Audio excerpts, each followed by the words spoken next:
नमस्कार प्यारे दर्शकों, नक्षत्र तक आपका अपना यूट्यूब चैनल। मैं आदित्य द्विवेदी, आपका ज्योतिष मित्र। आज एक नए विषय वस्तु के बारे में आपको जानकारी देंगे। आपकी कुंडली से जुड़े हुए विषय वस्तु के बारे में ही जानकारी देंगे। उसके पहले अगर आप अपनी कुंडली पर परामर्श चाहते हैं, खराब ग्रह दशाओं का उपाय जानना चाहते हैं और रत्न रुद्राक्ष आदि के बारे में जानना चाहते हैं तो आप 7800771770 पर कॉल कर सकते हैं, व्हाट्सएप कर सकते हैं। कॉल करके व्हाट्सएप करके आप शुल्क और परामर्श की प्रक्रिया आदि के बारे में जानकारी प्राप्त कर सकते हैं। चलिए शुरू करते हैं। आज के एक नए रोचक विषय वस्तु पर चलते हैं।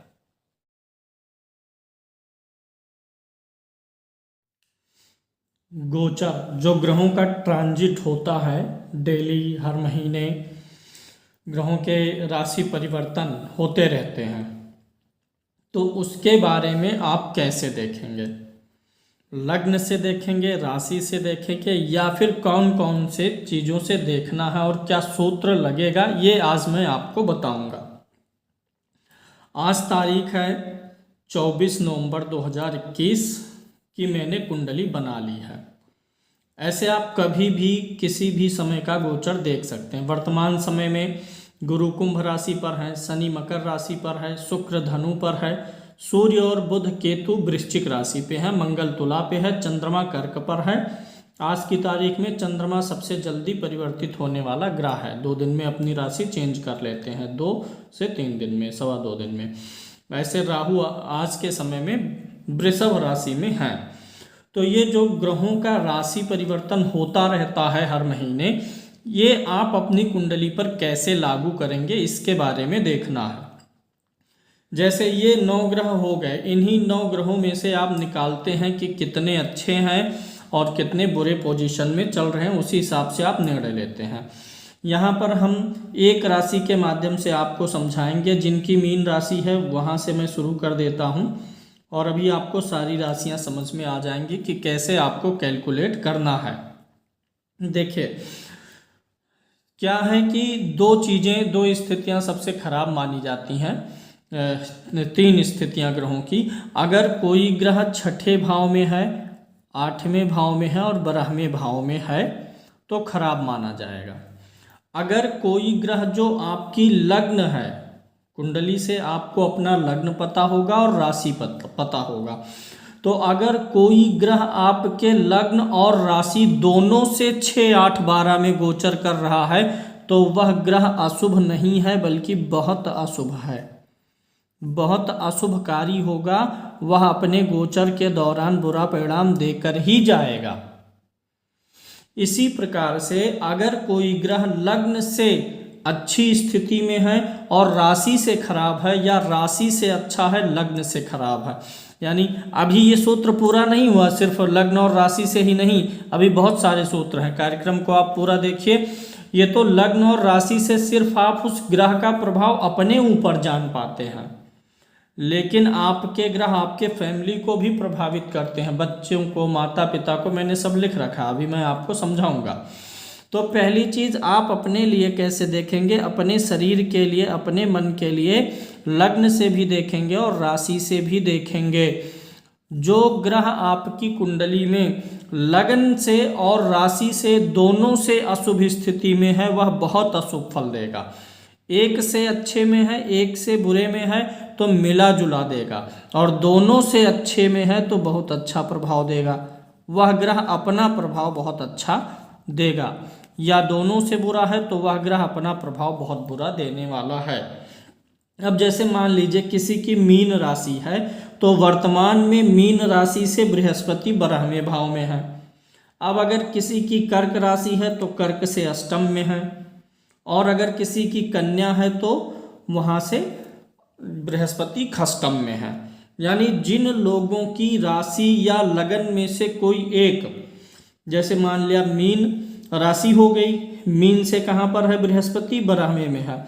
अब जिसकी मीन राशि है अगर उसी की कर्क लगन हो जाए, कन्या लगन हो जाए या मीन ही लगन हो जाए, इन तीनों में से कोई एक राशि है और इन्हीं तीनों में से कोई एक लगन भी है तो उनका बृहस्पति दोनों जगह से खराब आ गया, यानी गुरु ग्रह ज़्यादा खराब फल देने वाला है।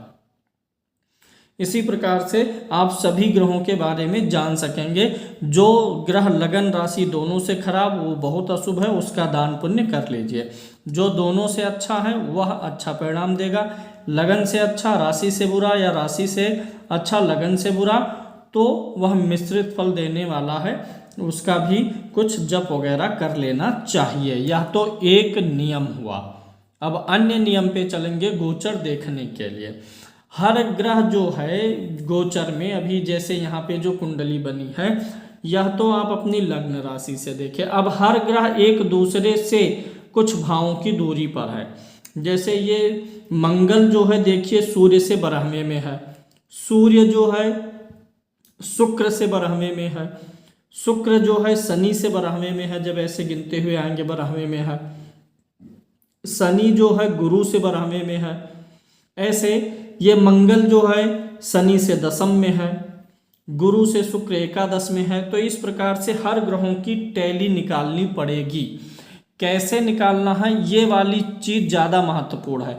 लग्न और राशि से देख के तो आप अपने लिए जान लेंगे, लेकिन क्या वह ग्रह आपके को छोड़ के आपके माता के लिए, मान लीजिए किसी के पिता का स्वास्थ्य खराब कर दिया तो पिता के हेल्थ को लेकर के आपको तो कष्ट नहीं दिया शारीरिक, लेकिन पिता को शारीरिक कष्ट होने के नाते आपकी भी दिनचर्या अस्त व्यस्त हो गई और हॉस्पिटल के चक्कर लगाना पड़ा।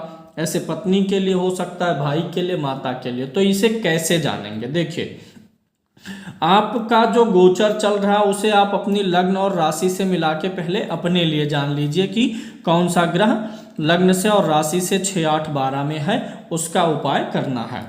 दूसरा, अब अपने परिवार, आपकी कुंडली से आपके परिवार को कौन सा ग्रह नुकसान देगा, इसको जानने के लिए आपकी कुंडली में, गोचर कुंडली जो आपकी है, जो आपकी राशि है वर्तमान की, उस राशि में उस दिन का गोचर निकालिए। यही कुंडली है।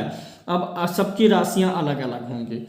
अब अगर आपकी कुंडली में जहां पर सूर्य बैठा हुआ है, जहां पर सूर्य है गोचर कुंडली में, अगर सूर्य से 12वें भाव में शनि जाएगा, 6ठे में जाएगा, 8वें में जाएगा, सूर्य से क्या विचार करते हैं? पिता का, सम्मान का, आत्मविश्वास का, आँख का, सिर का। तो अगर जहां सूर्य बैठा हुआ है, अगर उससे, दोनों जगह से आप देख सकते हैं, आप अपनी गोचर कुंडली में देखिए सूर्य जहां है उससे 6ठे, 8ठे, 12वें भाव में जो ग्रह होगा वह पिता पक्ष से संबंधित, मान सम्मान से संबंधित, आत्मविश्वास से संबंधित चीजों में परेशानी पैदा करेगा। अब अगर राशि कुंडली से वह खराब है और फिर लगन कुंडली में जहां आपकी कुंडली में सूर्य है वहां से भी देख लीजिए कि वह ग्रह कहाँ पड़ रहा है। एग्जाम्पल देके मैं समझाता हूँ। देखिए, गुरु से क्या विचार होता है? धन का और संतान का विचार होता है। गुरु यहाँ पर बैठा हुआ है। अब आप गोचर कुंडली में देखेंगे, अपनी राशि कुंडली में देखेंगे जब, तो गुरु से 6ठे में देखिए कोई ग्रह है, 1, 2, 3, 4, 5, 6। तो जिस दिन चंद्रमा गुरु से 6ठे में है उस दिन संतान और धन से संबंधित रिस्क नहीं लेना है, इनको तकलीफ आ सकती है, उधार वगैरह नहीं देना है। 7वें में कोई ग्रह नहीं, 8वें में कोई ग्रह नहीं, 9वें में मंगल, गुरु से 9वें गिन लेंगे, यानी मंगल संतान के लिए, धन आदि के लिए अच्छा रहेगा। 10वीं में सूर्य बुध केतु है, अच्छा रहेगा। एकादश में शुक्र है, अच्छा रहेगा। लेकिन गुरु से 12 में शनि चल रहा है, यानी शनि का यह गोचर पुत्र के लिए, संतान के लिए और धन के लिए अच्छा नहीं जाने वाला है। इसी प्रकार से यहाँ पर देखिए, आज के गोचर कुंडली में ये शुक्र हो गया। शुक्र से आपको देखना है कि 6, 8, 12 में कौन सा ग्रह है। वह पत्नी के स्वास्थ्य को नुकसान कर सकता है, आपके सुख और भोग विलास में कमी ला सकता है। तो जो ग्रह आपकी कुंडली में, आपकी राशि कुंडली में एक दूसरे पर प्रभाव ऐसे डालेंगे, 6, 8, 12वें घर में जो ग्रह होगा, जिस ग्रह से होगा उस ग्रह से संबंधित भाव तत्व में कमी कराएगा। जैसे मान लीजिए शनि जो है, शनि से वर्कर देखते हैं, आपके एम्प्लॉयज, अधीनस्थ कर्मचारियों को देखते हैं, तो शनि यहाँ पर है इस कुंडली में।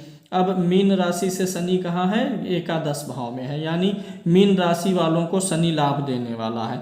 लेकिन आपके वर्करों को ऐसे कौन से ग्रह हैं जो पीड़ा पहुंचाएंगे, तो शनि से 12वें में शुक्र है, तो ये शुक्र तकलीफ देह हो सकता है, यानी शुक्र जो है वर्करों को परेशान कर सकता है। छठे में कोई ग्रह नहीं है, 8वें में कोई ग्रह नहीं है। ये एक विधा हुई। अब मैं इसी की लगन कुंडली की भी चर्चा कर लेता हूँ। यह मैं अपनी ही कुंडली ले लेता हूँ, मेरी कर्क लगन की कुंडली है। कर्क लगन की कुंडली में मेरी कुंडली में सूर्य मेष राशि पर बैठा हुआ है। सूर्य मेरी कुंडली में मेष राशि पर उच्च का होके बैठा है। अब हमको ये देखना है कि मेरी कुंडली में सूर्य 1 नंबर की गिनती पर है, तो 1 नंबर की गिनती से छठे, 8वें, 12वें में जो ग्रह जाएगा गोचर में वह पिता को तकलीफ देगा। तो वर्तमान में सूर्य यहाँ 7 हो गया, 8 हो गया, सूर्य स्वयं ही अष्टम में है, तो सूर्य स्वयं पिता का कारक है, इसलिए ये सूत्र यहाँ पे निगलेक्ट हो जाएगा, नहीं लागू होगा। लेकिन सूर्य से वर्तमान में मेरी कुंडली में जहाँ सूर्य है वहाँ से वर्तमान में बुध और केतु अष्टम में है, तो ये बुध और केतु पिता को तकलीफ देंगे। अब मान लीजिए किसी की कुंडली में चंद्रमा मीन राशि में है, आपकी जन्म कुंडली में, लग्न कुंडली में चंद्रमा मीन राशि में है, तो आपकी लग्न कुंडली से अब गुरु कहाँ पड़ रहा है, 12वें पड़ रहा है, चंद्रमा से 12वें है, यानी माता के ऊपर पैसा खर्चा होने वाला है, उनके स्वास्थ्य वगैरह में पैसा खर्चा करना पड़ सकता है। और माता से अगर मीन राशि, मीन में ही बैठा हुआ है चंद्रमा, तो मंगल भी देख लीजिए अष्टम में है, यानी मंगल भी माता को तकलीफ देने वाला है और मानसिक अशांति पैदा करने वाला है। मेरी कुंडली में मंगल बैठा हुआ है 10 नंबर की गिनती पर, लग्न कुंडली में यहाँ पर मंगल है।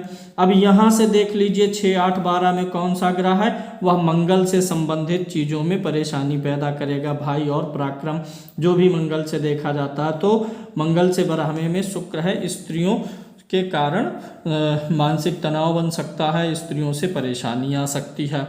इसी प्रकार से आप वर्तमान के गोचर में और आप अपनी लग्न कुंडली में जो ग्रह जहां बैठा है वहां से देख लीजिए वर्तमान का गोचर कैसा है।